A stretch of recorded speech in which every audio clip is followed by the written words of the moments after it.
This video is based on the 12 principles of animation as described by Frank Thomas and Ollie Johnston. So the next principle is called exaggeration. Basically, every action, pose, and expression can be taken to the next level to increase the amount of impact on the viewer. So the early animators at Disney would get confused because Walt would tell them to add more realism, but then when they changed it, he would criticize the result because it wasn't exaggerated enough. In Walt's mind, there was probably no difference. Making it more realistic didn't mean make the physics and proportions more consistent with reality, but rather make the idea or essence of the action more apparent and real. So if a character was sad, make him sadder.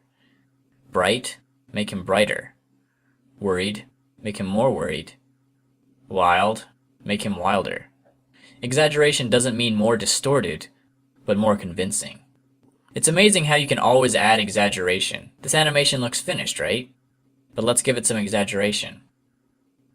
Now when we compare the two, the first one definitely looks less powerful, even though earlier we thought it was finished. When motions are quick, the exaggeration needs to be bigger in order to be noticed. This still frame looks way too extreme to be realistic, but when you play it in motion, it looks less extreme. That's because a lot of the frames that your eye perceives in a short time are less extreme frames, and only one of them is very extreme. So in order to boost its presence, you can either make it stay on screen longer, or make it more extreme. Since it's hard to tell how much room you have for exaggeration, a good rule to follow is to push the exaggeration level until it actually becomes too much.